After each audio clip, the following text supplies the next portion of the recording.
Hello, everyone. We got a lot of new stuff from DC over the past couple days. We've got leaks, we got announcements, and today I'm going to be going over a lot of that, mainly covering the new announcement with the Absolute Universe, as well as the new creative teams on the big books over at DC. Like, we've got new creative teams, Action Comics, Detective Comics, Nightwing, Titans, a bunch of new creative teams, even more. So, first off, let's talk about the Absolute Universe. I've been hearing about this for a while. I've been hearing rumors about this for like months now. I've been hearing that Scott Snyder's coming back to DC and he's going to do essentially like Marvel's Ultimate Universe, but with DC. And now it's finally announced. Him and Joshua Williamson are heading up this new Absolute Universe that's coming out of the Absolute Power series. That's the big event going on at DC right now from Mark Waid. And yeah, so this is their new initiative, as they said in the announcement video. It's a whole new universe. It's not a reboot or anything like that. It's another world, and their goal is to just do fresh new stories without the boundaries of having all this canon and continuity that they have to keep up, and also different takes on the characters.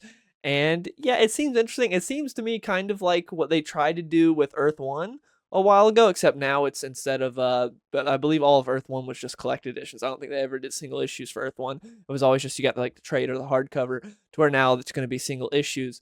But yeah, it seems kind of like Earth One's like, you guys already kind of did this, but this is with more of a plan, because Earth One wasn't really like planned out that much and wasn't super connected either, to where this is going to be very connected. So we got the creative teams announced for the Absolute Wonder Woman, Absolute Batman, Absolute Superman. And yeah, I'm kind of excited for some of this, others not so much. So for Superman, for Absolute Superman, we got Jason Aaron and Rafa Sandoval.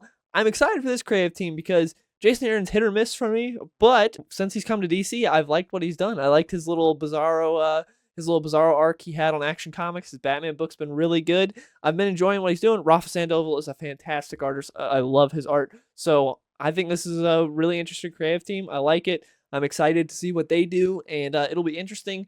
I'm not a fan of Superman's design for this. I hate the haircut. I don't think the suit looks good. We'll wait and hold off and see before I give final judgment. But one thing I will give final judgment on is that hair is dumb. That hair is stupid looking. I get it. You want to do a different looking Superman, but that hair is not it. Something I did notice about the design though is he's got like lava sort of on his forearms. Like that's part of the suit. So I don't know if that's like part of the suit or his powers or whatnot. But yeah, his forearms are looking awfully hot. And then for Batman, we got Scott Snyder and Nick Dragotta. Nick Dragotta is a great artist. Scott Snyder is probably my favorite Batman writer, but the only thing is he's kind of said everything he needs to say with Batman. I don't know how many other Batman stories he's got to tell, but we'll see how he does, because towards the end there, he wasn't the greatest. But I really enjoyed, for the most part, what he's done with Batman. I'm just hoping he can tone it back a bit, because he kind of gets too big for his britches sometimes with some story arcs where he goes kind of insane, like what he did with everything with Metal.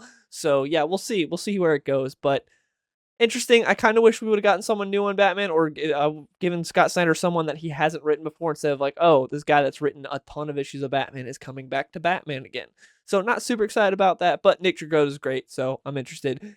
This Batman design, it looks like he's on Venom. He is a big boy. He's corn-fed. This guy's huge. He looks laughable, so we'll see.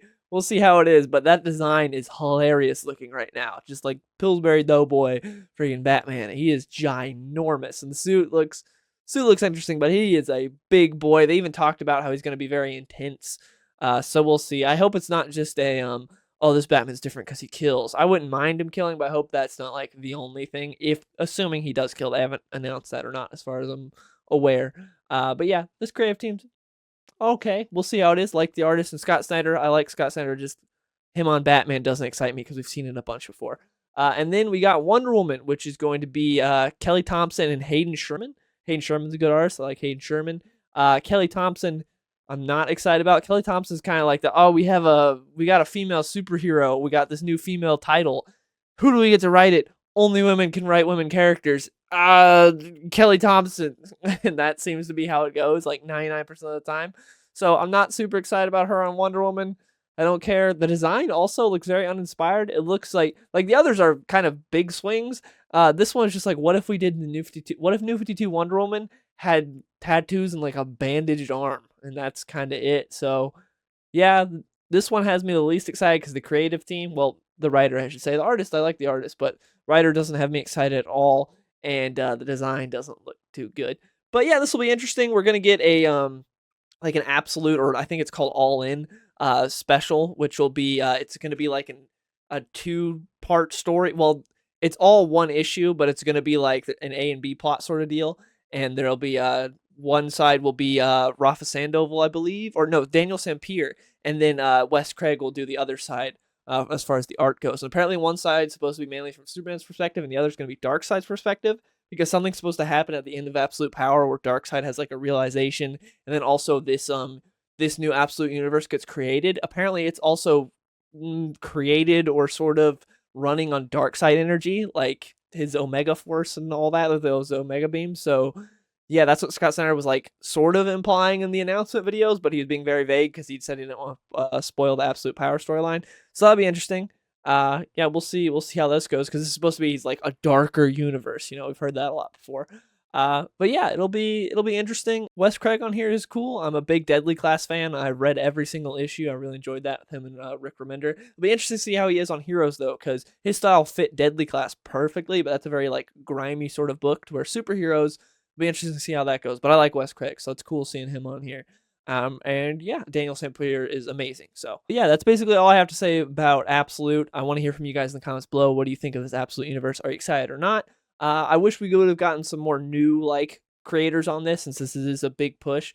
But still, it looks interesting. We won't really know until we actually get our hands on the books how it is, and also what else we're going to get from this, because I believe we're supposed to have a bunch of other Absolute books, but these are the only creative teams I saw announced.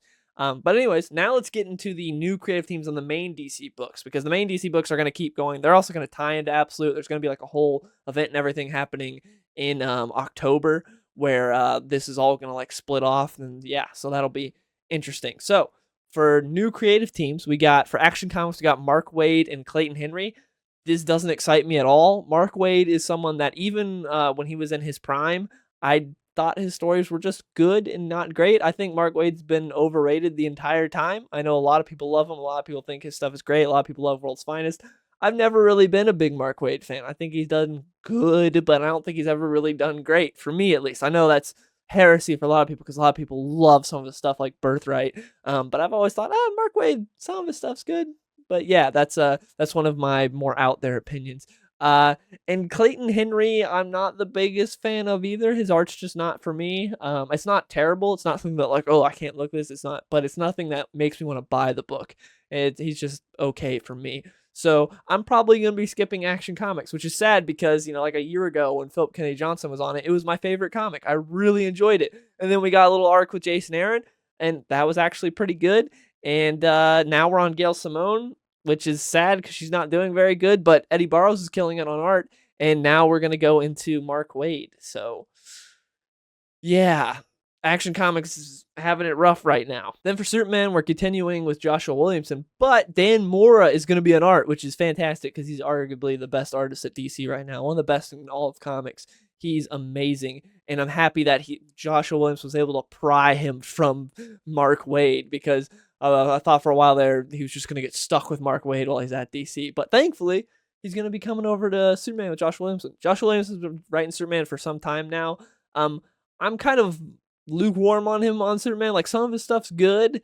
Some of it, his decisions, I'm not a big fan of. I haven't really been a big fan of anything he's done with Lex so far. He's completely mishandled Lex. I don't like bringing in his family, what he did with his mom, or bringing his daughter back. House of Brainiac kind of didn't really hit the landing. So yeah, but I like Joshua Williamson overall because I've liked a lot of his other stuff. Like, I thought his Flash run was great for the most part. But Superman's been kind of a mixed bag for me. So we'll see. Maybe he'll kill it with Dan Mora. Either way, Dan Mora is almost worth the price of admission alone. So I'm excited for this, and I'm happy to see Dan Mora draw more Superman. Also, we got some details about this, which is Lois is going to have superpowers, and Doomsday's coming back.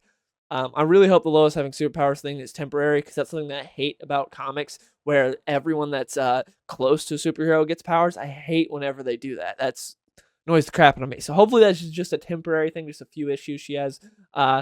She has powers, because if it's just like, oh, she's Superman or she's Superwoman for like a year or longer, That's going to be dumb. I don't like that. And Nightwing got a new creative team, which I'm very happy about because Tom Taylor's been sucking so bad on Nightwing for a while now. I made a whole video talking about it, so if you want to check that out, you can check that out. Yeah, it's just he was doing a story that moved at a snail's pace. There was a guy that was going around Bloodhaven killing homeless people and taking their hearts. He killed like hundreds of homeless people while Nightwing never really did anything to stop him. He was just he he was busy stopping like graffiti. So yeah, I'm and donating and like helping children steal from the people of Bloodhaven. It was weird. It was so I dropped the book. Bruno Redondo is fantastic. I love his art, but yeah, Tom Taylor sucks. So I dropped that book a while ago and have not looked back. And I was just waiting for a new creative team. Now we got one. We got Dan Waters and Dexter Soy. Dan Waters, I've only read like 3 issues of things he's done. I believe he did like a Doomsday one shot, which I really liked. It was really good with like Doomsday, Supergirl, and Martian Manhunter, where they like go to hell and they have to like trap Doomsday in there. It's really interesting. It was really good. And he's done 2 issues of Destro so far from G.I. Joe. He's done 2 issues of that. First issue was kind of but the second issue I really enjoyed, which just came out this week. So out of the 3 issues I've read, 2 have been really good and 1 was mess. So I'm interested to see what he does. But again, I haven't read a lot of Dan Waters. So we'll see. Dexter Soy, I love. I think he's a really good artist. I'm excited to see him draw Nightwing. I think he can do some really cool stuff with Nightwing. So happy there. Detective Comics, we got Tom Taylor and Mikkel Hanin, another creative team that does not interest me whatsoever. Tom Taylor, I think, can write good Elseworld stories. Like Deceased is amazing.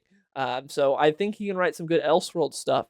But when it comes to in-canon stuff, I feel like he kind of has this, I have an opportunity, a responsibility here with this platform to tell stories that can affect like real world things and outcomes and like having a real world. It's like, no, dude, you're not that important. Stop. You're not gonna solve homelessness by having Nightwing like help homeless kids steal from people in Bloodhaven. It's not what's gonna happen here. To where when he has like a 10 issue out of canon story or something, he's like, oh, I'm just gonna tell us a cool story. I don't have any responsibility to like help some of society through this comic book. So yeah, him being on Detective Comics doesn't sound interesting. I read the synopsis. It was something about how like there was something missed during Batman's origin, like when his parents were killed, and something then's gonna come back to haunt him or something. Like he's gonna retcon something with Bruce's origin story. So that doesn't get me excited at all. And Mikkel Hanin is a guy that's just not my style. I'm not a fan of his art. I just don't think it's very good. I think it's reminds me of kind of like a source filmmaker type thing. I don't know if that's a good way to describe it, but it's really like very digital and like I don't like a really bad video game graphics is kind of how I view it. I mean, it's not the worst. I don't like hate it, but it's just not for me. I don't really care for Mikkel Hanin's art. Then next up we got Batman and Robin. This I am really excited for. We got Philip Kennedy Johnson and Javier Fernandez. Killer creative team. I am a huge Philip Kennedy Johnson fan. I love what he did on Action Comics. I love what he's currently doing with Green Lantern War Journal. I think he does fantastic work, and I'm really excited to see him on here with Javier Fernandez. Javier Fernandez is a really good artist. He did some cool stuff with Nightwing. So I think this is a great creative team, and taking over Batman and Robin, I'm excited to see what Philip Kennedy Johnson does here. He really loves to flesh out characters and world building. He's big on world building, so I know there's going to be some really cool stuff.